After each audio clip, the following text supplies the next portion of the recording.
بینەرانی زێدازیزی کەناڵی کوردستان 24 و پاسی یادگار سڵاوتان لەبێ خۆشحاڵم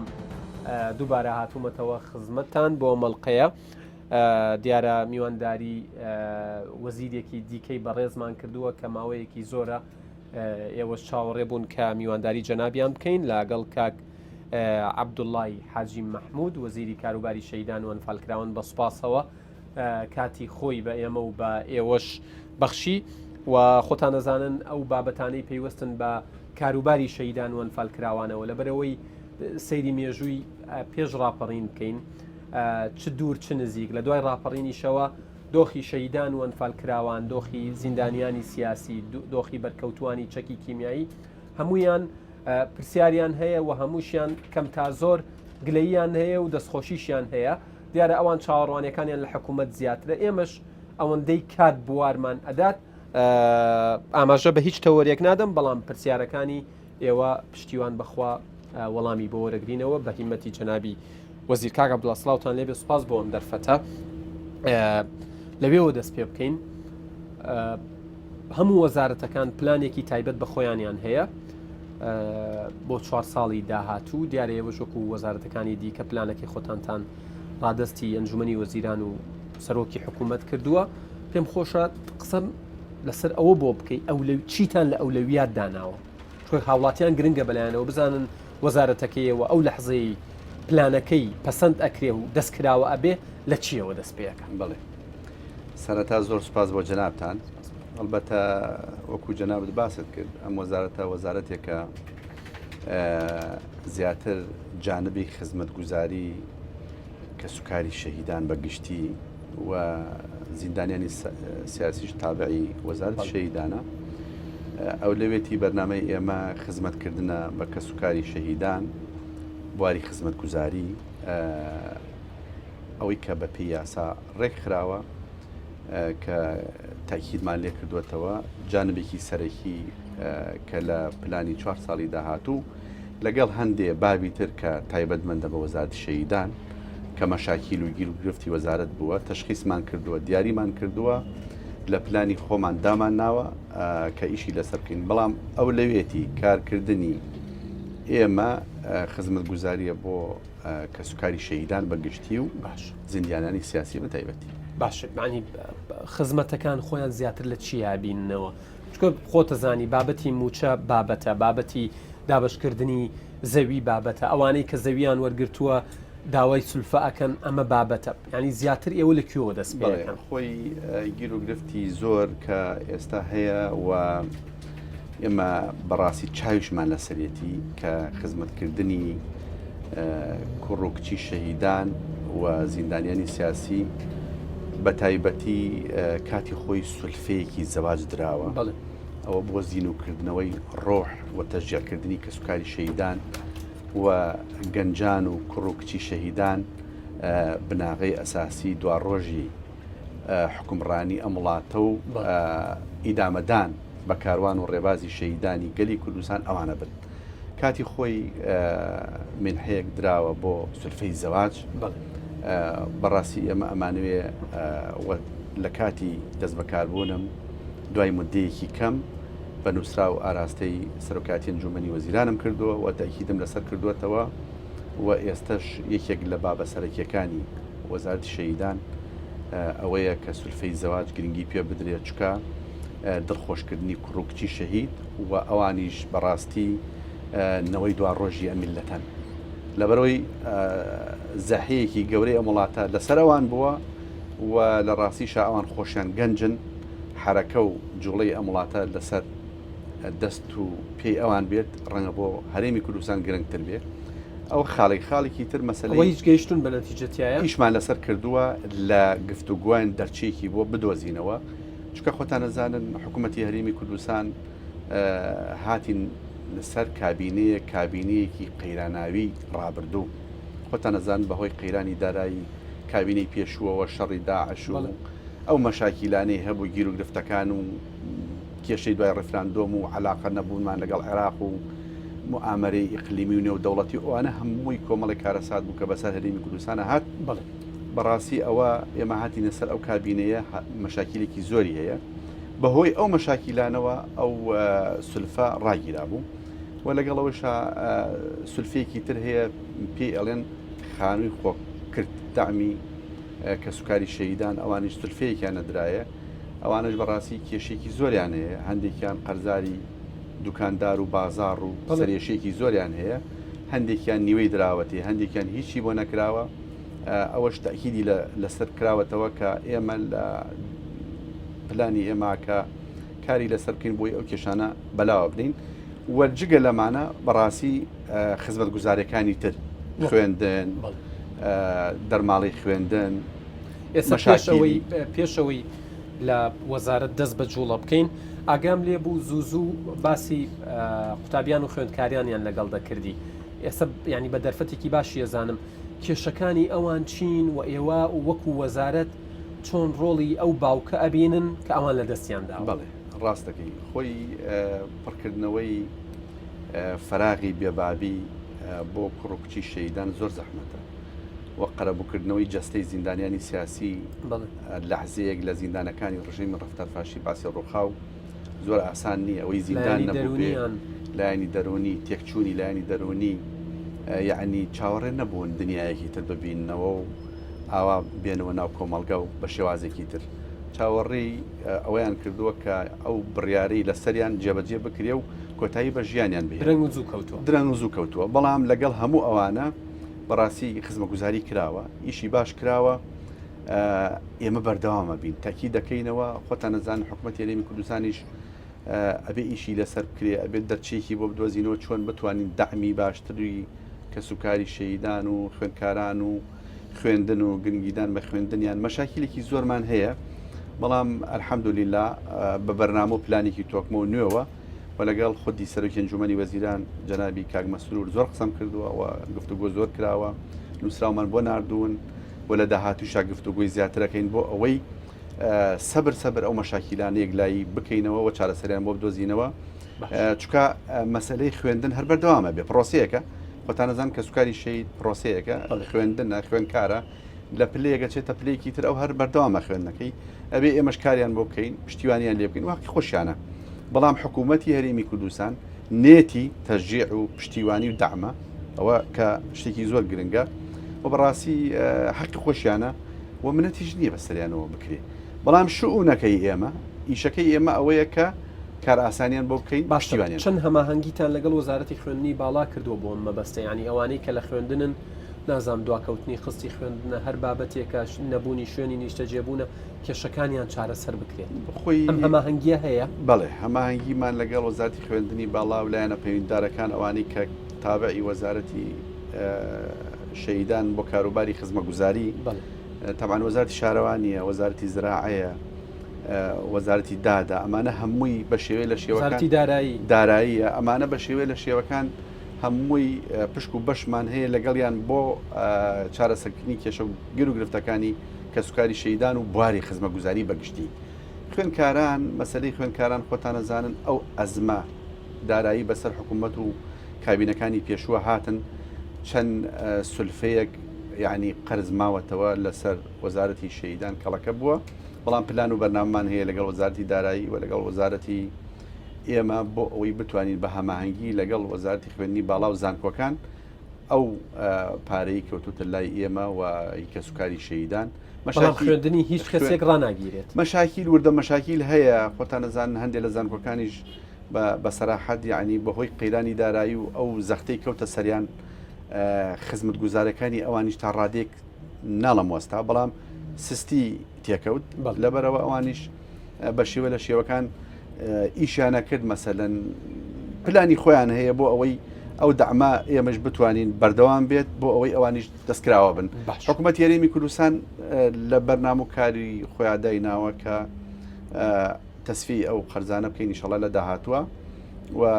پلان و بەرنامەمان هەیە خزمەتی بەردەوامی کە سوکاری شەیدان وەکو خۆیە ڕوا خوێندنە خزمەتگوزاریەکان بەگشتی سولفەکان بەگشتی بەردەوامە بین بەڵام یعنی بەپێی پلان چکا خۆتان نەزانن حکوومەت هەرێمی کوردستانیش بارگرانێکی زۆری دارایی لەسەر وە کێشەکانمان لەگەڵ عێراق گلایی نەبووەوە تا ئێستا گفتوگۆکان بەردەوامە پلان و بەرنامە هەیە بەڵام باش نەگەیوە تا ئەوەی کە کێشەکان کۆتایی پێ باش ورتر لەسەرەوانە قساکەین بەڵام پێش ئەوە دیارە پەسەندکردنی پرۆژە یاسایی چاکسازی و کردنی بە یاسا بە فەرمی لەلایەن پەرلەمانەوە سەرڕای تێبینیەکان بەڵام خاڵی گرنگی تیا پێم خۆشە بزانم بۆ کەسوکاری شەهیدان و ئەنفال کراوان یاخود ئەو کەسانەی کە ئەکەونە چوارچێوەی اختصاص و ینی تایبەتمەندی وەزارەتەکەی ئێوەوە چ کاریگەریەک لەسەر ئەوان داانێ بەڵێ خۆی بەداخەوە پێش یاساکە یعنی شایعێکی زۆر گەورە دەنگۆیەکی زۆر گەوریان لە شارع بڵاو کردەوە وە تەفسیری جۆراجۆر کرا بە غەڵەت ینی بە هەڵا لێکدانەوە کرا و قەلەقی و دوو دڵیان لە نێو بەداخەوە بەشێکی زۆر ئێوانەی قەلەقیان دروست کرد یاساکەیان نەخوێن پرۆژە یاساکەیان نەبینی بوو نەشیان خوێندبوو بە هەڵە تەفسیر کرا نەیانتوانی کە وەکو خۆی پەیامەکە بگەێنن خزمە گوزار ئەوەی وەکو کەسوکاری شەیدان هیچ گۆڕانکاریکی بەسەرا نەهاتووە بە پێی یاسای ژمارە 9 ساڵی 2007 وەکو خۆیان ڕوان کەسوکاری زیندانیانی سیاسیش یاسای ژمارە 11 ساڵ 2011 وەکو خۆیان ڕوان یعنی بەردەوامە بێ و ئەو دیعاە و دەنگۆیی کە لە شارع بڵاو کرایەوە لەسەر زیندانیانی سیاسی و لەسەر کەسوکاری شەیدوانە من ڕەدیەکەمەوە لێرەوە لە ڕێگەی کەناڵە بەڕێزەکەی ئێوەوە و خودی سەرۆکی ئەنجومەنی وەزیران لە زۆربەی هەرە زۆری کۆبنەوەکانی ئەنجومەنی وەزیران هەندێک جار تابعی ینی لە بەرنامەی کار شتێک نەبوو کە بەرنامەی سەر وەزارەتی شەیدان وانە ئەو تەکیدیە کردەوە لەسەر حکومڕانی و دەوڵەداری هەرێمی کوردستان کە خوێنی بەرهەمی ڕنج و خەبات و تێکۆشانی گەلی کوردستان و شەهیدانی گەلی کوردستانە ئەبێت بەردەوام بین لە خزمە گوزاری لە داکۆکیکردن یعنی شتێک نییە لە حکوومەتی هەرێمی کوردستان و لە وەزارەتی شەیدان بە ئاراستەیەکە برابێ کە لە زەرمەندی کەسوکاری شەیدان بەڵام لە سوودیان نەبێت بزڵ تاکیدکردنەوە بووە لەم یاسا تاکی دەکرێتەوە لە خزمەت گوزاری و خزمەتکردنی کەسوکاری شەیدان و بەردەوام بوون لەو خزمەت گوزاریانە جایت زەویزارە سولفەی زەواجە خانووی خۆکردە خوێندنە کوڕ و کچی شەیدە زیندانیانی سیاسیە مینحەکانە بەردەوام بوونە لەسەر گرنگیدان بەوانە بەڵام ئەوەی لە حەقیقەتە خۆتان نەزانن ڕایەک پەیدا بووە کە زنجیرەی لیستبەندی شەهیدان و زیندانیانی سیاسی قسەی لەسرە ئەوە حقیقەتی زۆراتوە قسەی زۆریشی لەسەر کرا کە ئەوترێت ئەم لیستە خەڵکانێکی تایە شایستەی ئەوە نین ناویان موچەیان امتیازاتیان شانبەشانی شەهیدانی ڕاستەقینە بێت بڵێ ئەو قسێکی زۆری لەسرە لەو ڕوانگەیەوە لە ڕوانگەیەوە کە ئەو دەنگۆیە هەیە ئێمە لەگەڵ لەم یاسای چاکسازیە دوو فەقەرە دانراوە باش فەقەرەیەک تەمان هەردوو بڕگەکەش بە گفتوگۆ لەگەڵ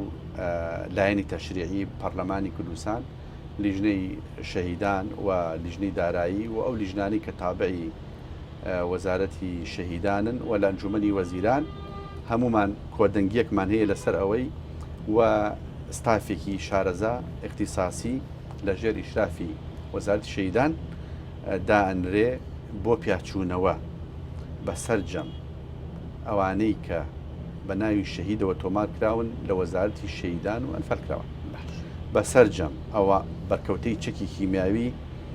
کە تۆمارن لای ئێمە و بە سەرجەم زیندانیانی سیاسی لە هەرێمی کوردستان جا هەندێکی مینحەی هەیە و هەندێکی شینیەتی ئەوەی تۆماری نوێیە تۆماری نوێمان هەیە لەسەر شەهید و بەرکەوتە و شەهیدی هاوڵاتی و کۆڕە و ئەوانە خۆتان نەزان کۆمەڵێ بابن بەپێی یاسا جینۆساید و ئەوانە هەمووی جاکراوەتەوە تەسنیف کراوە ئەمە هەموو هەندێکی مینحەی هەیە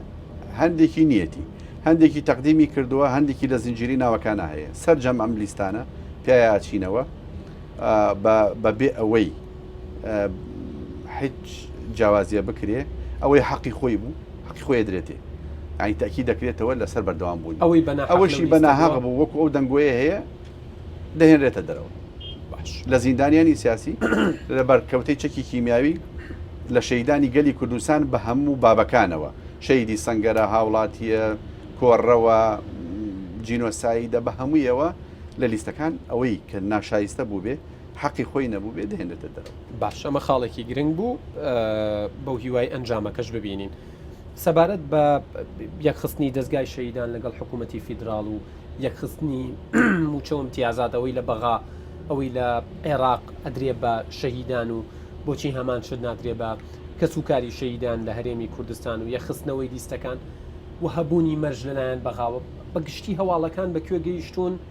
و ئەزانم دۆخی بەغداهی ئەوە نییە لە ئێستاە بەڵام پێشتر هەنگاوی بۆ نراوە بڵێ هەندێک هەنگاو مەسلەی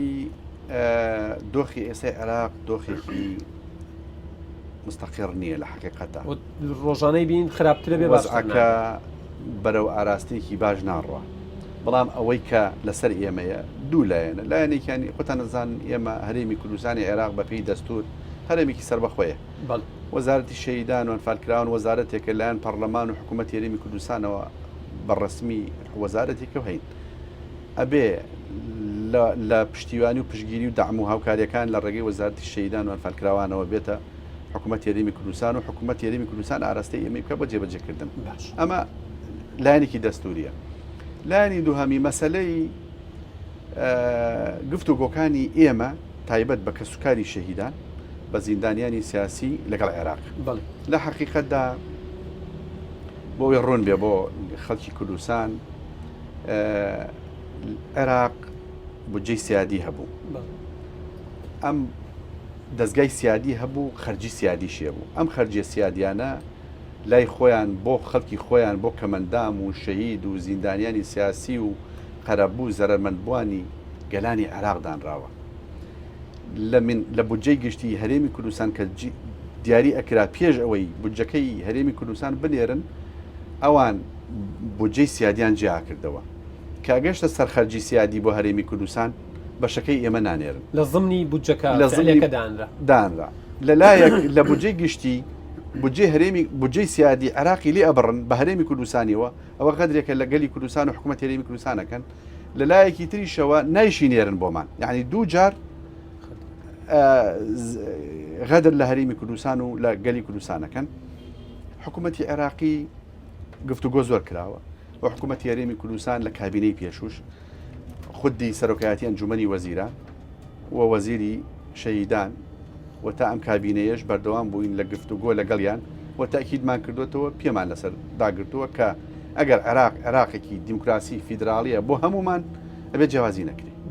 بەڵام تا ئێستا ئەوان ماتەڵە ئەکەن و گفتوگۆکان ناڵێن نایکەین زۆر لێزانن لە گفتوگۆ بەڵام بەڕاستی کات بەڕێ ئەەکەن و ڕۆژ بەڕێ ئەەکەن بەڵام لەم کابینە تازەیە بە پێی قسەی وەفدی مفۆزات خۆیانە دزنەوە لە بەشە منحەی کەسوکاری شەهیدان و زیندانیانی سیاسی و تا ئیسان نەچوونەتە ژێر باری جێبەجێکردنی موچەی کەسوکاری شەهیدان و زیندانیانی سیاسی لەلایەن حکوومەتی عێراقەوە بنێرێ بۆ وەزارەتی شەهیدان و حکوومەتی هەرێمی کوردستان بەڵام ئێمە لەگەڵ سەرڕای هەموو ئەوەی ئەوان تاکیدمان کردوێتەوە و بەردەوامە بین و حکوومەتی هەرێمی کوردستان بەردەوامە بێ لە گفتوگۆکانمان بۆ زامنکردنی ئەو مافە دەستوریەی گەلی کوردستان بۆ زیندانیانی سیاسی و بۆ کەسوکاری شەهیدان و زیندانیانی سیاسی خۆشیانەوەیانەوێ داوایان کردووە تەڵەبیان تەقدیم کردەوە بۆ سەرۆکایەتی ئەنجومەنی وەزیران و بۆ وەزارەتی شەهیدان و بۆ لایەنە پەیوەندیدارەکان ئێمەش تاکید دەکەینەوە پشتیوانیان لەکەین بەردەوامە بین لە داکۆکیکردن لە مافی کەسوکاری شەهیدان و زیندانیانی سیاسی ئەگەر عێراقی دیموکراتی فیدراڵە بۆ هەمومانە لە چوارچێوەی ئەو بودجە سیادیەی کە دیاری کراوە لە پشکی عێراق ئەی بڕن دوجار بەشی هەرێمی کوردستانی لێنادەن ئەبێ بینێرن و ئێمە تاکید دەکەینەوە ئینشاڵڵا لە داهاتووشە ئەو پرۆسەی ئێمە بەردەوامە بێ بە گفتوگۆ لەسەری و بە دواداچوونی بۆکەین. باش سوپاستانەکەم دیارە من هەوڵە دەم زۆرترین پرسیاری هاوڵاتیانیش بگەێنم بە جەنابتان یعنی ئەوترێک کە دەیان هزار پارچە زەوی بە کەسوکاری شەهیدان ومە پرسیارەکە شەهیدان و ئەنفالکراوان دەدرێت پێشتر هەموو کەسوکاری و شەهیدانەی زەویان وەردەگرت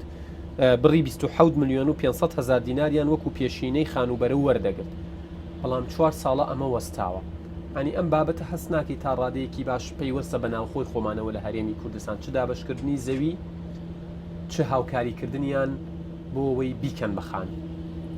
بەڕاستی من کە دەست بەکار بوو وەکو وەزیری شەیدان و فارکراوان نووسرا و ماراستەی ئەنجومەنی وەزیران کردووە تاکیدم لەسەر بابوو ئەوانەی کە خزمەتگوزاری کە سوکاری شەیدانن بە تایبەتی مەسلەی زەوی کێشێکی گەورەی وەکو جەنابەت باست کرد وایە ئەم مەسلەیەکە لەگەڵ وەزارەتی داد وەزارەتی شارەوانی کۆبوونەوەمان کردووە و پرۆژێکمان ئامادە کردووە و هەر سێ وەزیری ئیمزامان کردووە لە کابینەی ڕابردوو وتبوویان لای وەزارەتی یاوەدانکردنەوە یاوەدانکردنەوە شەڵێت لای شارەوانیە و شارەوانی ژەڵێ ئێمە چاوەڕێی دارایین و خەڵک نازانێت ئەمە هەندێک شتێ ینی هەمانگی هەمومانەوێ مەسەلەن لایەنی داد وەزارەتی داد دەوێ بۆ ڕێخستن و لایەنی قانونی وەزارەتی شارەوانی ئەوێ بۆ یەکلاییکردنەوەی زەوی و ئیفراسکردنی زەوی وەزارەتی زراعی ئەوێ بۆ تەخسیسکردنی زەوی و کوژانەوەی زەوی و تەقدیمکردنی بۆ وەزارەتی شارەوانی و ڕێخستنی لە ڕێگەی وەزارەتی دادەوە یعنی هەندێک وەزارەت هەیە ئیش و کارمان پێکەوەیە سەبارەت بە زەوی کۆبوونەوەمان کردووە لە هەر سێ وەزارەت و ئیمزامان کردووە ئاراستی ئەنجومەنی وەزیرانمان کردووە خۆشبەختانە ئەو خانوانەی کە کە سوکاری شەهیدان بوون کە تا ئێستا تاپۆ نەکراون موافقە و بڕیاری بۆ دەرچووە کە تاپۆ بکرێن بە ناوی کە سوکاری شەهیدانەوە ئەو یەکلابوتەوە باش ئەو زەویانەی کە ڕقەمیان وەر ژمارەیان وە زنجیریان هەیە ئەبێ بە زووترین کات یەکلایی بکرێتەوە وەری بگرن ئەو شەهیدانەی هیچی نییە لەگەڵ وەزیری زراعە قسەم کردووە بە پشتیوانێکی زۆرەوە سوپاسیەکەم کە ئەڵێ ئامادەیم تایە ئێوە چ پێشنیارێکتان هەبوو ئێمە دامی تەواوی کە سوکاری شەهیدان بکەین هەمومان پێکەوە بتوانین چکار ڕقەمێکی زۆرە بەڕاستی ڕێژێکی زۆر کە سوکاری شەهید زەوی وەرنەگرتووە ینی ئەمەش پرۆسەیەکە پرۆسێکی درێژخایەنە سادەترین مافە پیان بدرێ حەقی خۆیانە وە مەسەلەی پرۆسی خزمەتگوزاریەکانیش بەڕاستی ئەکەوێتەوە سەر ئەوەی سەبر وەکو باسم کرد ئێمە ئیشی لەسەر بکەین ئەو سولفایی ئەو خزمەتگوزاریانەی کە هەیە بۆ کە سوکاری شەهیدان ئیشی لەسەرەکەین بە دڵنیاییەوە ئێمە ئیشەکەمانەوەیە تەنزیمکردن و ڕێخستن و هاوکاریکردن و هاریکاریکردن و پشتیوانیکردنی کە سوکاری شەهیدانە بەپێی ئەو یاسایانی کە لە بەردەستمانەیە هەموو پشتیوانیکانەکەین و بەرنامەی کارماندانەوە لای خۆمانەوە ڕۆژانە متابعەکەین و بە دوواداچوونیشی بۆ ئەەکەین و ئاگامان لە ینی خۆمان لەناو ئەو کۆمەلگا ژیانمان بەسەر بەردۆ ژیاوین ئاگامان لە مەشاکیلی خۆی مەشاکیلی کە سوکاری شەهیدان هەیە بەڵام هەندێکی ئێستا نایە بەدەستەوە ئیشێوێ کارێوێ لەسەری بکەین و دامناوە ئینشەڵا لە کاتێکی داهاتووی نزیکە لەگەڵ خودی سەرۆکی ئەنجومەنی وەزیران گفتوگویەکی چڕوپڕەکەم ئەو مەلەف و فایلانە ئەبم کە پێکەوە ڕێگە چارێکی نزیک ئەوەی کە پێویستەکە زوو تێیپەڕێنین ئیشی لەسەر بکەین بۆ ئەوەی وەکو جەنابی وتر چاوەڕوانێکی زۆر دوور و درێژ زیندانیانی سیاسی و کە سوکاری شەهیدان هەیە بۆ یەکلایی بێتەوە پرسیارێکی دیکە کە چەند جارێکم پرسیارە کراوە ئەڵێت بۆچی کرێی خوێندن بۆ خوشک و برای شەهید خەرج ناکەن وەکو عێراق دەستگای شەهیدانی عێراق دەرماڵی خوێندن بۆ خوشک و برا و کچ و کوڕی شەهید خەرج دەکەن بەڵام ئێوە مەبەستی وەزارەتی کاروباری شەهیدان و ئەنفالکراوانە بەس بۆ کچ و کوڕی خەرج دەکەن ئەگەر شەهیدێک کچ و کوڕی نەبێ ماف بە خوشک و برای بۆ نادەن بۆ پەیڕەوا نابینن ئایا خوشک و برا کەسی یەکەم نییە ئەمە چەند جارێکم پرسیارەکەی جیاواز طبعاً تێڕوانینی جیاواز هەیە لەسەر وارس لە حەقیقەدا ئێمە بە پێی یاساکە کارەکەین و لە بەرنامەیشمانە هەیە و بەرنامەشمان داناوە بۆ هەمارکردنەوەی یاساکەم ئەو یاسانی خزمەتگوزاری ئەەکەن هەم بۆ کوڕکچی بۆ کە سوکاری شەهید ئەم بۆ زیندانیانی سیاسی خۆتان نەزانن هەر ماوەیەکی دە 12 ساڵێک یعنی زەمن و زروف گۆڕانکاری بەسەرایەت پێویستەکە هەندێک یاسا هەموار بکەیتەوە یەکێک لە بەرنامەکانمان ئەوەیە کە یاساکان هەموار بکەینەوە هەندێشت ئەگەر بە قانون نەهاتبوو ئێمە ناتوانین تەجاوزی بکەین بەڕاستی ینی پلان هەیە بۆی پێشنیازی یەکێک لە پلانەکانمانەوەیە و بە پێی هەمارکردنەوەی سەرجەم یاسای ئەوانەی خزمەتگوزاریە بۆ کوڕکچی شەهید و بۆ زیندانیانی سیاسی هەماریانەکەینەوە بە تاکید و لیژنەمان داناوە لیژنە دەست بەکاریش بووە خەریکی گەڵاڵەکردن و خۆتان نەزان هەماکردنەوەی یاسا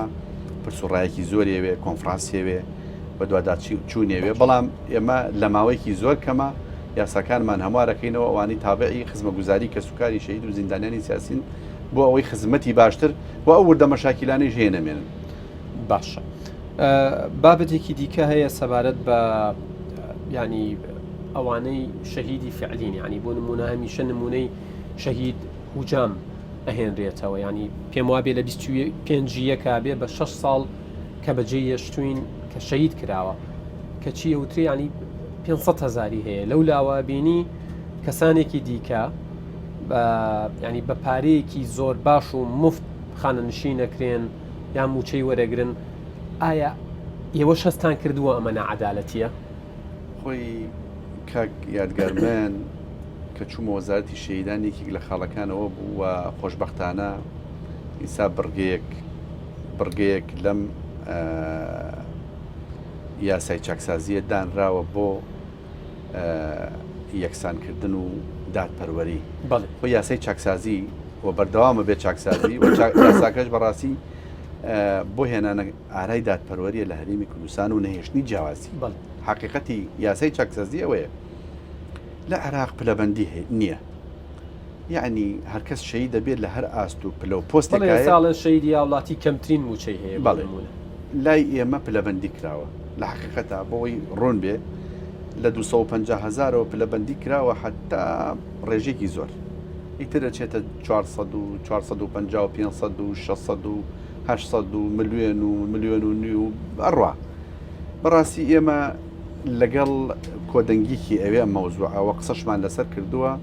ئێمەڵی دوجاش کە مەلەف و فایل ڕێکخرا شەهید کە بوو بە شەهید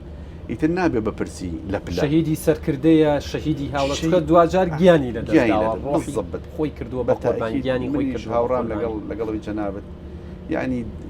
ڕۆح هەر ڕۆحەوە لە بەرامبەر خانەوادەی شەهیدانیش هەموو کەسێک شەهیدەکەی خۆی لە بێگومان پێ لە پێشترە یعنی ناکرێت جیاوازی بکرێ ئەوە پلانمان هەیە بەڕاستی بەڵام ئەم مۆزوعە لەبەرەوەی مەسەلەی دارایی بە دوای خۆیانێ ئەبێ هەڵسەنگانێکی بۆ بکرێ و لەسەر ڕێژەیەک ڕێبکەوین مەسەلەن کۆی شەهیدانی هەرێمی کوردستان بەبێت جیاوازی شەهیدانەکەی ئەوەنەیە خزمەتگوزارەکانیشی ئەمەیە یعنی وازەح بێ ڕوون بێ بۆ خەڵک ئەمەیان ڕوونە کە ڕوون کرایەوە ئەو کاتە بە پلان و لەگەڵ وەزارەتی دارایی خەبڵانێکی بۆ کەین و بە گفتوگۆ لە ئەنجومەنی وەزیرەی زیندانیانی سیاسی دیارە من پرسیارەکان زۆرن ئەبێ بمبوری ئەگەر زوو قسەکانت پێ ببڕم ئەتیزارمەیە زیندانیانی سیاسی ئەڵێن وەجبەی 9 و 10 و 11 و ئەو وەجبانە بۆ بێبەشن لە ئەمتیازات ئەمە پرسیارە کردووی زیندانیانی سیاسی تەبعاً منیش لەگەڵ ئەوەم بەڵام لە حقیقەتدا ئێمە لیژنەیەکمانداناوە لە سەرتاوە باسم کرد خزمەتگوزاری زیندانیانی سیاسی بەردەوامە بێ منحەی خۆی بەردەوامە بێ بڕێنی تیان نییە ئەو دەنگۆیی باس کراوە هەمووی ڕەتدەکەینەوە خزمەتگوزارەکان بەردەوامە بێ حکوومەتی هەرێمی کوردستان تاکیدی کردوێتەوە هەر کەسێک لە کونجی زیندان ژیانی بەسەر بردبێ بە پێی یاسای بەرکاری ژمارە 11 ساڵی 2011 زیندانی سیاسی منحەی بەردەوام بێ منحەیش نەبەستراوە بە هیچ موچێکی ترەوە منحا قەرەبووی جەستەی زیندانی کراوە هەر موچێکی تری هەر موچێکی دیکەیە بێ کاریگەری لەسەر منحەی خۆی وەرەگرێ لە ماوەیەکی دیاری کراوە بە پێی یاسە لای ئێمە 10 ساڵە 10 ساڵ منحەی خۆی وەرەگرێ هەر موچەیەکی لە هەر جێگێکی ترەیە خۆیەتی کەیفی خۆیەتەوە ڕەتی بە ژیانی ڕۆژانی خۆی وێ ئەرکومافێکی دیکەیە ئەرکومافێکی ترەکە خۆی مارەسەیەەکە ئەوە یەک دوو مەسلەی ئەوانەی کە هەن بەڕاستی وەکو باس کرا زنجیری لیستی زیندانیانی سیاسی قسە و دەنگۆی لەسرە لیژنەیەکمان گرتووە پێشنیار کراوە چاوەڕی یاساکەین کە لایەنی تەشریعی و لایەنی قانونی خۆی تێپەڕێنێ ئەچێتە سەرۆکایەتی هەرێم و کۆتایی ڕایەگەێنن ئەگەر ڕەدی نەکاتەوە مەسەلەن لەسەر بابێ خاڵێک ئەگەر سەرۆکایەتی هەرێم یاساکەیان تەبەنی کرد ئێمە خاڵێک تایەتی بڕگەیەک لیژنەیەگە گرین ئەو لیژنەیە خەڵکانی پسپۆڕ وەلایەنی پەیوەندیدار هەر زیندانێکی سیاسی پشتڕاست کرایەوە حەقی خۆی بوو تۆماتیکێن من حەقی بەجێبەجێک باش پرسیارێکی دیکە کە هاتووە تایبەتە بە ئەو دۆخەی کە سوکاری شەهیدان و ئەنفالکراوان خانە نشینی و موچەکەیانی پێوەرەگرن ئەڵەن دۆخێکە شایستە نییە بە قوربانیەکانی ئەوان پاڵە پەست و قەرەباڵغی و هیچ پێشتریش لەسەرەوانەی خانە نشینی کە دۆخێکی زۆر قەرەباڵغی دروستە بێت لە ژێر باران بە سەرما بە گەرمە هیچ بیرتان لەوە کردوتەوە میکانیزمێک دانێن بۆەوەی ئەمە چارەسەر بێت خۆی زۆر بە کورتی دوولایەنەیە کاگەرگەر یەکێکیانەوەیە بەڕاستی یعنی خۆ ئەگەر موچە بوو یا من هەبوو ئەگەر درا یەک تۆز هاوڵاتیان هەرێمی کوردستان و کەسوکاری شەیدان یعنی لێ کاتە هەمووی نەڕوا یعنی ئەگەر ڕۆژێ دوو ڕۆژ یعنی بەردەوامە بێ پرۆسەکە بەس کە ئەعلانەکرێ بە یەک ڕۆژ هەمووی ئەچێ ئەو قەرەباڵغی و اینە کە دروستە بێ ئەوە لایەنێکە یعنی پەیوەندی بە هاوڵاتیان هەرێمی کوردستان وەیە ئەشکرێ لایەنی پەیوەندیدار بەخان تەنزیمی بکەن ئەلفوبایەکی بۆ دابنێن نەچات تێبێ یعنی ئێوە بۆچی مانگاوەتان ئێمە پێشنیازەکە هاتمە وەزارەتی شەیدان یەکێک لە خاڵەکانەوە بۆ گفتوگۆمان لەسەر کردووە کە ئەو مەسەلەیە وا لێ بکەین کار ئاسانی بکەین ئەوش مەشاکیلی خۆی هەیە مەسەلەی بانقە و قسەمان کردووە لەگەڵ وەزارەتی دارایی ئینشەڵا محاولەکەین ئەو تەزەخم قەرەباڵغێنێ کاک بەختیار ڕەوف یعنی لە گەرمیانەوە پرسێ دیارە و پێشنیازی کردبووی لەناو هەولێر و سلێمانی و ئەم شارانە مەسوڕێنەوە وەرن سەردانی ناحی شۆڕش بکەن وەرن سەردانی ناحی ڕزگاری بکەن دۆخی ئەوان دیارە من ڕۆشتومەتە بارزان ڕۆشتومەتە هەڵەبجا دۆخی کەسوکاری شەیدان و ئەنفالکراوان بەرکەوتوانی چەکی کیمیاوی ینی دۆخێکە خۆیان ناڕازین دۆخەکەیان نالەبارە ئەڵێت ینی ئەو گۆڕستانانەی کە گۆڕستانی 1970 مرۆڤی جوان و بێتاوانە گۆڕستانەکە و شارەکەشیان هیچی زیاتر نییە لەو گۆڕە بە کۆمەڵی کە پێشتر و ئێستاشتیان لە بیابانەکانی خواروی عێراق و عەرعەد ینی ئەڵێت بۆچی ئیسtisنایەک نەکراوە بۆ ئەوەی هەست بکەی ئەم ناوچەیە ناوچەیەکی زۆر جوانە خزمەت کراوە لەبەرەوەی ئێرە زۆرترین قوربانی داوە ئەوەندەی من تێگەیشتم لە پێشنیارەکەی پێشنیارێکی ڕاستە بەس کە گەرگار بە بۆچوونی من یعنی ئەبێت تۆزێک لە هین دەرچین بچینە ناو حقیقەتی مەسەلەکان کە قسە ئەکرێت کە پێشنیارەکرێت ئێمە بەڕێبەراتیمان هەیە لە هەموو شار و شارۆچکەکانی هەرێمی کوردستان لە هەڵەبجەی شەیدەمانە لە کەلار هەمانە لە چەمچەماڵ هەمانە لە سلێمانی لە ڕاپەڕین لە دهۆک لە زاخۆ لە هەموو شوێنەکان لە سۆران بەڕێبەراتیمانێ لە هەولێر ئەگەر مەشاکیلێک شتێکە بێ لەگەڵ ڕاجعی بەڕێبەراتیەکە بکەن بۆ ئەوەی لە ڕێگەی بەڕێبەراتیەکانی خۆمانەوە لە ناوچەکان لەسەر جەم کوردستانی ئێمە ئەو گیر و گرفتانە یەکلایی بکەینەوە بەچوونی من و بە نەچوونی من ئەو پرۆسانە بەچوونی من یعنی ناکاتە ئەوەی بە دوای مەشاکیلەکانەوە بین چارەسەر لەناو وەزارەتی دەرگاتان کراوەیە هەر کەسێ بێوێ دەنگی پێتان بگات هەم ئێمە هیچ هاوڵاتێک نییە بێتە وەزارەتی شەیدان و تەڵەبێکی بێوە من نەبینی کچی شەیدێک نامەی ناردووە یعنی نووسیوێتی ئەوەندەم داخ لە دڵە لە نامەیەکە جێی نابێتەوە بەڵام من هەندێک لە قسەکانی هەڵبژاردووە بۆی بیگەێنم بە جەنابتان ینی خۆی ئەڵێرە لە 26 مانگی 12 بۆ دەستکەوتنی هەلێکی کار بۆ خوشکەکانم بۆ خۆم سەردانی جێگەیەکم کردووە ئەڵێت ینی سەردانی قایمقامی شێخانم کردووە بۆی هەلێکی کارمان بۆ دابین کات هەویەی ئەوەی کە بەڵگەیەکە من وارسی شەیدم کە سوکاری شەیدم باوکم شەید بووە ئەڵێت پێی وتم دوعا بکەن لە شوێنێک وەربگیرێن ئەڵێ پێم وتۆ نەک دوعاگەن ئێمە شەو نوێژ شەکەین بۆ یشێکمان دەست بکەوێت یعنی هەر خۆی ئەڵێ ئێستا خۆموانە بێژم بەڕێوبەرەکەم زۆر ئیهانەمەکات چونکە ئەزانێ باوکم نییە کەسێک نییە شەرمی لێ بکات تا ڕێزم بگرێت چەندین جار بە ناڕاستە و خۆ دەرکراوم بەڵام ناچارم بەردەوام بم چونکە من بەخێوە کەری ماڵێکم ئەنی ئەمە ڕەنگە یەک معانات بێ بەڵام فراوان بێ من تەیید یەکەم من لە سەرەتای قسەکانیشە باسم کرد کەسێک ئەگەر بابی نەمابێ لە فراغی بێبابی گوزەران و ژیان زۆر قرسە لەم وڵاتە بە تایبەتی بۆ ئەو کوڕ و کچی شەید و ئەوانەی کە بوونە قوربانی و ئەم دەستکەوت و سەربۆری و ئازادی ئەمڕۆی کوردستان بەری ڕەنج و خەبات و تێکۆشانی گەلی کوردستان و شەیدانە بەگشتی یعنی هەرچیان بۆ کردی حەقی خۆیانە من پێشنیارم کردووە لە ڕێگەیم کەناڵی جەنابیشتانەوە تاکیدی لێ یەکەمەوە کە دامەزراندن کرا ڕێژەیەک یەکلایی بکرێتەوە بۆ کەسوکاری شەیدان چۆن لە ماستەر و دکتۆرا جیاکراوەتەوە لە دامەزراندنیش ڕێژەیەک جیا بکرێتەوە بۆ کەسوکاری شەیدان بەبێ لە دەرەوەی حەقی خۆیان کە وەرناگیرێن با لەناو خۆیانە یعنی منافەسی یەکتری بکەن ڕێژێک دیاری پێ بۆ کە سوکاری شەیدان دوجار هەر بۆ کە سوکاری شەیدێک منافەسەکە بەس ڕێژەیە حکوومەتی هەرێمی کوردستان من لە بەرنامەی کاردام ناوە لەگەڵ جەنابتان وەکو وەزیر و کابینەی نوێمیش وەڵامی ئەم پرسیارەش شیلایە و ئەمە شنگاوتان بۆ دامان ناوە ڕێژەیەک بەڵام ناتوانم ڕێژەکە لێرە دیاری بکەم چکە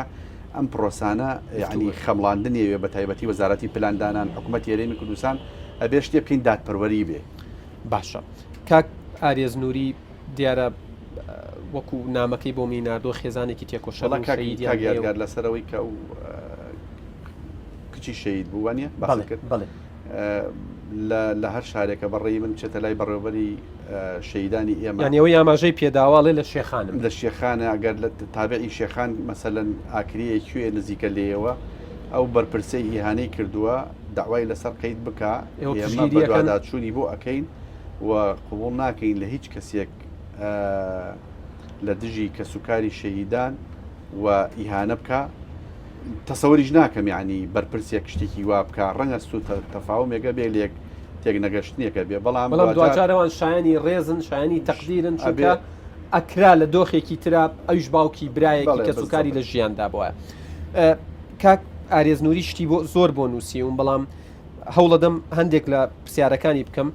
ئەڵێت من هەموو مانگێک کە موچە دێت لە ڕانیەوە ئەبێ بچم بۆ هەولێر بۆ وەرگرتنی موچەکەم.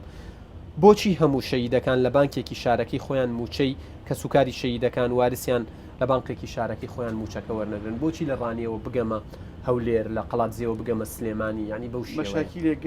مەشاکیلێکی دوو ئیداری تا ئیستەماوە تا ئێستەماوە ئەوە حقیقەتێکە و لە پلانمان هەیە و لە بەرنامەمان هەیە سوپاسی کابینە و حکوومەتی هەرێمی کوردستانی ژەکەین تا ڕادەیەک دەستکراوەیان داوە بە تایبەتی یاسای چاکسازیە مەلەفەکان هەمووی تێکەڵەکەین. باش ڕۆتین دروست بووە ئەگەر شەیدێک خەڵکی زاخۆ بێ و فایل و مەلەفەکەی لە سلێمانی بێ بۆ معاملاتێکی بەسی دەبێ بڕەوە سلێمانی بە پێچەوانەوە ئەگەر شەیدێک مەلەف و فایلەکەی لە کفری بێت خەڵکی کفری بێ مەلەف فایلەکەی لە هەولێر بێ بۆ معاملاتێکی بەسی دەبێ بێتە هەولێر ئێمەوە نامە کۆتاییێنین بەسەراحەت و کۆدەنگیەکەیە سەرۆکی حکوومەت و جێگری سەرۆکی حکوومەت و وەزیرەکان و خەڵکیش بە ئام ناکرێ موچەکەمەکەی هەزاردا بنێ بۆ هاتوچوو خواردنی ڕێگە و بەڵزەبت لەگەڵەوە ئەم فایلانە ڕێک بخرێت تێکەڵ بکرێت کۆتایی بم دۆسیانە بێنین و تێکەڵەکرێ ئینشەڵا لە من تاکی دەکەمەوە لەو برابە ڕێزەکە لە داهاتوە ئینشەڵا ئێمە کاریەکەین کە هەموو کەسێک شەیدانی خۆی لە سنووری خۆی وەرگری. کاکە عەبدوڵاگیان کاتەکەمە لەناو پاسەکە کۆتایی هات ئەو کاتەی ماوماناچین چایەکی گەرم جەویش ساردە ئەخۆین و پرسیاری هاوڵاتیانەکەین دیارە من دەستبەرداری زۆربەی پرسیارەکانی خۆم بم بۆ ئەوەی زۆرترین پرسیاری هاوڵاتیان بگەێنم بە جەنابتان و جەنابیشتان وەڵامیان بنەوە سوپاستانە.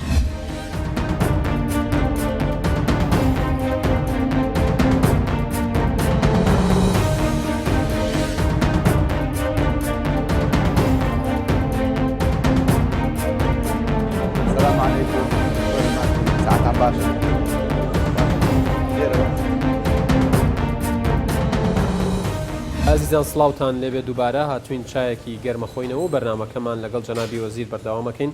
کاک عەبدوڵڵا یەکێک لەو بابەتانەی کە خەڵکی تا ڕادەیەکی باش بە تایبەت کە سوکاری شەهیدان و ئەنفالکراوان و بەرکەوتوانی چەکی کیمیایی بێزار کردو یادەکان لێت ناشارمەوە خەڵک بێزارە ئەڵێت ئەو پارەی لەو یادانە سەرفیەکەن بیخەنە خزمەتی کە سوکارەکەەوە ئیتر لەوێ بینی وتاری جیاواز هەیە لەسەر ڕیزی یەکەم و ڕیزی دووەم دایمە کێشە دروسە بێ جگە لە چەندین بابەتی دیکەش کە بۆنەکە یادەکە تایبەتە بە کە سوکاری شەیدان کە چیەوان لە دوای دوان جێگەیەک نیە هەر لە سەریدا بنیشن بیرتان لەوە نەکردوێتەوە یادەکە بکرێتەوە بەڵام بە ڕێگەیەکی جیاوازتر. بەڵێ تاوان مناسبەکان بە پێی یاسا ڕێکخراوە لە وەزارەتی شەیدان ئێمە ئەمانەوێت لە ئەم کابینەیە یادەکان بکەینەوە بە شێوازێکی جیاواز وەکەوەی هەیە لە دنیادا تا ئێستا ئەو یادانە تەمان بۆ بەرزڕاگررتنی ئەو یادانە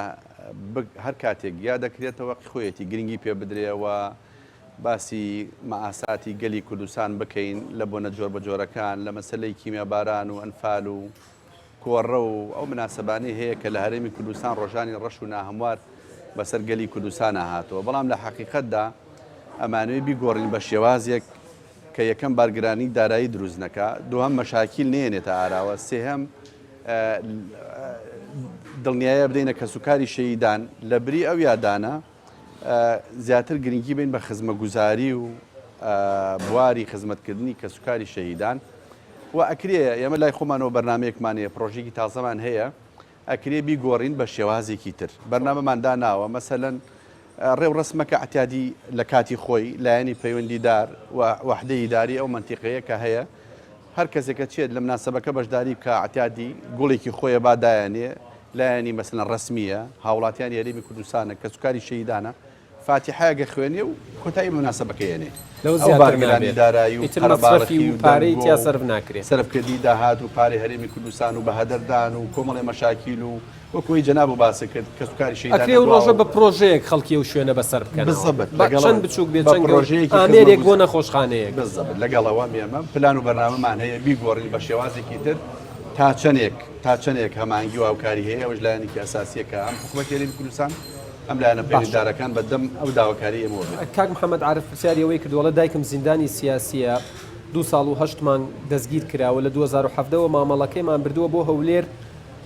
بەڵام تا ئێستا هیچ شتێکیان بۆ نەکردو ینی پرسیارەکەەوەی ئەو زیندانی سیاسیانەی کە مامەڵەیان تەواو بۆ بەڵام منحیان نییە ئەمە بەداخەوە تەمان 18,000 زیاتر لە 18,000 زیندانی سیاسی لای ئێمە زنجیرەی هەیە هەوی بۆ کراوە پلەبەندی بۆ کراوە پژڕاستیش کراوەتەوە کە بەهۆی قەیرانی دارایی ئەو منحەیە نەکراوە بۆیان و لە ڕاستیشدا مەسەلەن دەنگۆیەک پەیدا بووە کە قسە هەیە لەسەرەوەی کە ئەو زیندانیانە پیاچوونەوەی پێویستە ئێمە لەم یاسای چاکسازیە وەکو باسم کرد لیژنەیەکی پسپۆڕ ئامادە ئەەکەین و جارێکی تر دەچینەوە بەسەرجەم زیندانیانی سیاسی پێشنیار کراو کە پژڕاست کراوەتەوە هەر کەسێک جارێکی تر پژڕاست کرایەوە تۆماتیکیەن ئێمە پشگیریەکەین و منحەقی خۆی دێتێ مامۆستا کامیلی هەڵەبجە داوای کردبوو کە پرسیارێک لە جەنابەت بکەم دیارە پرسیارەکەی و پرسیاری زۆربەی هەڵەبجەیەکانە لە ماوەی ڕابردوو لە ڕۆژانی ڕابردوو لەلایەن بڵێن سەرۆکی ئەنجومەنی وەزیرانەوە بڕەپارەیەکی بۆ خەرج کرا بەڵام بن پرسیارەکەی وەکو خۆیە کەمەڵک کاگیادگار زەحمەت نەبێت سەبارەت بە بارودۆخی منیش پرسیار لە جەنابی وەزیر بکە پێی بڵێ من وەک سەختترین بەرکەوتەی چەکی کیمیاوی و خاوەنی 8 شەیدی پلەیەکی کیمیابارانی هەڵەبجە باوک و دایک و برایەک و 5 خۆش لەکوێی بایەخ پێدانی وەزارەتی شەیدان و حکوومەتی هەرێمدا ئێمە لەگەڵ وەزارەتی تەندروستی لیژنەیەکمان لیژنەیەکی اختصاسی لایەنی پەیوەندیدار ئامادە کردووە کە پێداچوونەوە بکەن بەسەر جەم دۆسیەکانی ئەوانەی منحەی هەیە ئەوانەشی تەقدیمیان کردووە لە حەقەدا زیاتر لە 8,000 کەس تەقدیمی کردووە بەرکەوتەی چەکی کیمیاوی داواکە منحەی هەبێ ئەوە لە مدەیەکی نزیکایی شەڵا و مەسەلەیەک لا یەکەینەوە باشە ئەمە شەر پرسیارێکی دیکەست ئەڵێت بڵین وەزیری شەهیدان وەرگرتنی دۆسیەی شەهیدانی هاوڵاتی ڕاگرتووە ئێمە تەبەن دۆسیەی شەهید بەگشتی با بڵین ڕانەگیراوە بەڵام کە من دەست بەکار بووم لە وەزارەتی شەهیدان بۆ دڵنیابوونم لە دۆسیەکان دۆسیەکی زۆر زیاتر لە 14,000 دۆسیە لە وەزارەتی شەهیدانە 14,000 شەهید خۆتان نەزانن پێشنیاری تازەیە تۆماری نوێیە خۆتان نەزانن لە هەرێمی کوردستانە ئیسا هیچ جگە لە شەڕی داعش کە ئەوەی کە بوو ڕۆشتووە هیچ شەڕێک نییە لە هەرێمی کوردستانە یعنی هیچ ڕوبەڕووبوونەوەیەک نییە ئەم 14,000 دۆسیەیە بەڕاستی من ناتوانم ئیمزایەکی لەسەر بکەم و پژڕاستی بکەمەوە هەمووی بکەم بە شەهید لیژنەمان داناوە لە یاسای چاکسازیش تاکیدمان لێ کردوێتەوە ئەو لیژنەیە ئەگەر پژڕاستی کردەوە ئەمە شەهیدە جا شەهیدی هاوڵاتیە شەهیدی جینۆسایدە شەهیدی سەنگەرە من پشتیوانی لێکم و پشتگیری لێکم بەڵام لە ئێستادا بەڕاستی 14,000 شەهید من ناتوانم ئیمزا لەسەر دۆسیەک بکەم ئەگەر یەک کەسیش حقیقی نەبێ ناتوانم پژڕاستی بکەمەوە لە فترەیەکی نزیکە لە دوای ئەو یاسای چاکسازیە ئەگەر سەرۆکاتی هەرێم تەبەنی کرد و پژڕاستی کردەوە و نەیگەڕایەوە بە پەرلەمان و چوە بواری جێبەجێکردنەوە لیژنەکەی ئێمەش دەست بەکارە بێت باشە سەبارەت بە شەهیدانی جەنگی دژ بە تێرۆریستانی داعش ئەوانیش ینی چەندین جاراگەداریان کردومەتەوە کە وەکو پێویست گرنگیان پێنەدراوە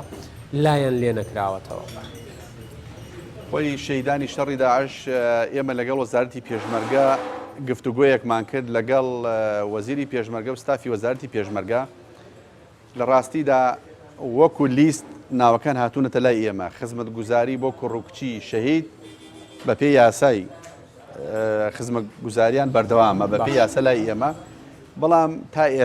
تا ئێستا شەهیدانەکەیان یا ئەو موچەیە کە پێشتر وەریان گرتووە تا ئێستا هەر لەسەر وەزارەتی پێشمەرگەن ئەوە ماوەتەوە هەر کاتێک وەزارەتی پێشمەرگە تەحویلیان کردە لای ئێمە ئەو کاتە هەموو ئێستش خزمەتگوزارەکانیان بۆ ئەکرێ بەڵام ئەوە مەسەلەیەکە لە نێوان ئێمە وەزارەتی پێشمەرگە ماوەتەوە ئەگەر تەحویلی لای ئێمەی بکەن ئێمە بە پێی یاسای وەزارەتی شەهیدان مامەڵە لەگەڵ شەهید دەکەین بەڵام ئەو مەلەفە ماوەتەوە تا ئێستا لای وەزارەتی پێشمەرگەیە. باشە سەبارەت بە تاقانەکانی ئەنفال ئەوانەی کە سوکاری شەهیدانن ماونەتەوە بە تەنها ماونەتەوە دیارە ناوە باسیەوەکەن تایانە گلەی هەیە لەوەی کە گۆڕە بە کۆمەڵەکان بە شێوەیەکی زانستی هەڵنەدراوەتەوە تایەتی ئەڵێت گرنگیمان پێنادەن تایەتی ئەڵێی تروا منیش ئەمرم کە تاقە یادگاری ئەوانم کە شەهید بوون ماومەتەوە لەبەرەوەی گرنگیم پێنات یعنی گلەییان هەیە ئێوە مامەڵەیەکی تایبەتتان لەگەڵیانە کردووە و ئەوەشم بیر نەچێتەوە ئەو مێژوەی کە لایەنە بیر لەوە کراوەتەوە بە ڕێک و پێکی تەوسیق بکرێت و دوکمنت بکرێت کەم و کورتی لە وەزارەت لە حکوومەت یاریمی کوردستان لە کابینەکانی پێشوو لەسەر ئەمە لە فودۆسیانی تۆ جەنابەت باسیەکەی بەڵام نییە هەیە باش بە تایبەتی نووسینەوە و وەرگرتنی حقیقەتی ڕووداوەکان لە دەمی خۆیانەوە و ڕاستکردنەوەی لە وەزارەت بیریانەچێتەوە ئەوە کارێکی گرنگە ئێمە ئیشی لەسەر بکەین تا خانەکانیان فال لە حقیقەتدا کاک یادگار ئەویش کێشە و گیرروگرفتی هەیە تا خانەیان فال بە پێی یاسا ئەو کەسەیە لە دوای کارەساتی جینۆسایدی گەلی کوردستان بە تەنها خۆی دەرچوو بێت بەڵام ئێستا شێواوە بە شێوازێکی تر ئەوەش لە کاتێکی نزیکە ئەگلایەکەینەوە بەڵام یاسایان هەیە یاسایکی خۆیان هەیە تا خانەیان فال کە لە ژیان نەما ئەبێ بە شەهید وارسی شێبێ ئەوە بۆی ڕوون بێ لای هاوڵاتیانی کوردستان مەسەلەی گۆڕی بە کۆماڵ یاسامان نییە ئێمە یاسای گۆڕی بە کۆماڵ عێراقیەتی عێراقی ژێمە عزوین لەوێ لە چوارچێوەی عێراقا ئەو لیژنەیەش هەیە ئێمە ئەندامێکمان هەیە لە هەڵدانەوەی گۆڕی بە کۆمەڵ ئەوەی کە باسە کرێ و هەڵدانەوە ئەوانە ئەوە هەمووی ڕەدیەکەینەوە هەمووی پڕووباکەندەی خراپە کراوە لەسەری بە پێی یاسایەکی خۆیان هەیە خەڵکی اختصاسی و پسپۆڕن چۆن هەڵەدرێتەوە چۆن تەشخیصەکرێ چۆن ئەنێردرێن بۆ لێکۆڵینەوە چۆن گۆڕەکان جارێکی تر تەسویەکرێتەوە و پڕەکرێتەوە تەسویلەکرێ هەمووی بە یاسا ڕێکخراوە هێنانەوەی ڕووفاتەکان هەر هەمووی بە مەزبوطی و بە ڕێکوپێکی کراوە بەڵام هەندێک خەڵک بەداخەوە مزایدەی جۆر بە جۆرە کرێ لێرە و لەوێ قساکەن ئەوە وانە خۆی ئەو حقەتە وانە تا ئیسا کراوە بە باشی کراوە و ڕووفاتانشی بەردەوامە بە پێی یاسای ئێمە ئیشمان لەسەر کردووە یعنی عملەیەکی بەردەوامە و بەردەوامی شەبین بۆ هێنانەوەی ڕووفاتی کەسوکاری شەیدان بۆ هەرێمی کوردستان. باشە هەر سەبارەت بەوان پرسیارێکی دیکاتووە ئێستا ئەڵێت ئێستا ساڵی 2020 بەڵام تازە حکوومەت دەرماڵەی خوێندن و دەرماڵەی هاتوچۆ سرف دەکات بۆ ساڵی 2017 هیوادارم پرۆسی سەرفکردنەکە خێراتر بێت چونکە تا ئێستاش هەندێک قوتابی هەیە دەرماڵەی 2017 وەرنەگرتووە چونکە ناویان نەبووە کۆمەڵێک قوتابی هەبوون و خوێندکارە بوون ناویان نەبووە لەوێ ئایا تەواو حەقیانە فەوتێدیان دوو کێشەمانەیە کێشێکیانەوەیە لە کاتی تەسوێ و ڕیزبەندکردن و ڕێخستنی مەلەف و فایلەکان لە بەڕێوەبەراتیەکان بە تایبەتی لە بواری خزمەتگوزاری کێتە بەشی خزمەتگوزاری هەندێک خوێندکار خۆیان تەرخەمن لە بەدوادانەچوونی کاروبارەکانی خۆیان هەندێکیشی لە کاتی چاپکردنا بەڕاستی ناو پەڕیوە یعنی کەم تەرخەمی کراوە بەڵام ئێمە تاکی دەکەینەوە کە حەق و مافی هیچ کەسێک نافەوتێ پشتڕاست کرایەوە کە حەقی خۆی بووەکی خۆی درێتێ و خزمەتگوزارەکانیش بەردەوام بووە بەردەوامی شەبێ تا ئێستا هیچ گۆڕانکاریکی بەسەر ناتوە. باشە یعنی کەمترین موچە لە بەغا باس لەواکرێکەن 800,000 شتێک زیاتر شتێک کەمتر بیرتان لەوە کردوتەوە کە سەقفێک هەبێت بنمێچێک هەبێت بۆ کەمترین موچە بە پێی یاسای شەهیدان ئێمە پلەبەندی هەیە لە حقیقەتە لە هەرێمی کوردستان لەگەڵ عێراق جیاوازە لە عێراق یەک موچە هەیە بۆ شەهید کە پشتڕاست کرایەوە لە مەلەف ڕێکخرا فایل و مەلەفی بۆ ڕێکخرا یەک موچەیە لە هەرێمی کوردستان پلەبەندی کراوە لە 250,000 و 400 و 450 و 500 و هەتا ڕێژەیەکی زۆر یەکێک لە پێشنیارەکانی ئەوەی ئێمە هەر پلەپایەکی هەبوو بێ ئەو کەسەی پێشمەرگە بۆ شەهید دەبێ پلەپایەکە بۆ خۆی بەڵام کە شەهید بوو دوجارە بێ شەهید یەک شەهیدانەی هەبێ پێشنیارمان کردەوە ئیشمان لەسەر کردو ئینشەڵا لە داهاتوویەکی نزیکە ئەوەش بارگرانی دارایی ڕەنگە تێ بکەوێ ئەبێ کارێ بکەین لەگەڵ وەزارەتی دارایی حکوومەت یاریمی کوردستان هەمومان پێکەوە ڕێبکەوین لەسەر دیاریکردنی ڕێژەیەک بۆ شەهید لە هەرێمی کوردستان لە عێراق 1,200,000 وازەحە لە هەرێمی کوردستان ئەبێ ڕێبکەوین لەسەر ڕێژەیەک بە پێی داهات و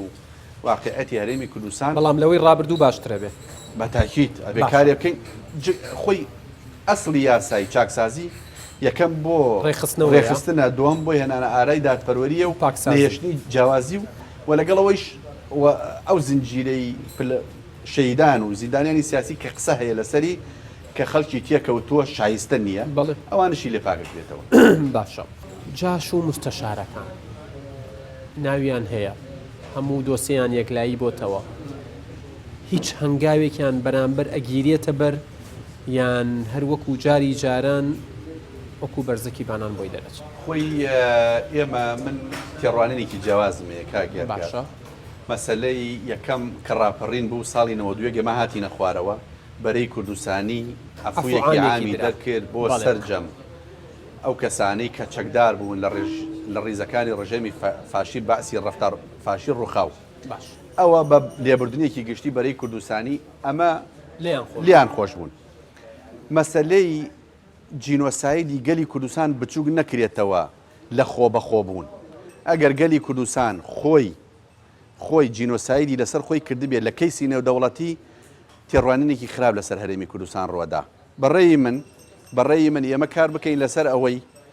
کە ئێمە وەکو گەلی کوردستان یاسای جینۆساید کە بوعدێکی نێودەوڵەتی وەرەگیرێ یا لە ڕووی ئاینیەوە یا لە ڕووی نەتەوایەتیەوە لەلایەن ڕژێمێکی دەرەوەی خۆی لە ناو براوە چەساوەتەوە قەتڵ و ئامکراوە داوای لێبوردنی لێکراوە نەقەرەبوو کراوەتەوە ئەم کەیسە کەیسێکی نێودەوڵەتیە ئێمە بە بۆچوونی من ئەو مەسائلانە خۆ دوایەوەیش کە دوایەوەی جاش و مستەشارەوانی باس کرا خۆ ئێمە لە 91 بە دوای شەڕی ناوخۆشمان هەیە ئەم مۆزوعانە ئەبێ ئێمە تێیپەڕێنین بچینە سەر مەسەلە گەورەکان مەسەلە گرنگەکان کە گەلی کوردستان بینە خاوەن کیانێکی سربەخۆی خۆمان بتوانین لە داهاتوە پارێزراوین ئێمەش کات هەرهێندا و کارمان بوو جەنابی کاک عەبدوڵڵای حاجی مەحموود وەزیری کاروباری شەیدان و ئەنفالکراوان زۆر سپاس بۆ و دەرفەتەی بە ئێمەت بەخشی بۆی بینەرانیش بزانن جەنابی وەزیر ئاماژەی پێدا لە ناو بەرنامەکەوتی دەرگای وەزارەت هەمیشە کراوەیە هەر شتێکتان کرد بڵێن لە بەرنامەی پاسی یادگار وتت دەرگامان کراوەیە ئێمەش بۆداداچونتان بۆکەین هەر بشین بڵێ ئەزیزانم ڕێزی تەواوی هاوکارانم قبول بکەن ئەمە کۆتاوێستگەی پاسی یادگار بوو تا بەرنمەیەکی دیکەی پاسی یادگار ئێوە و کوردستان لە ئەمانەتی خوادابن خواتان.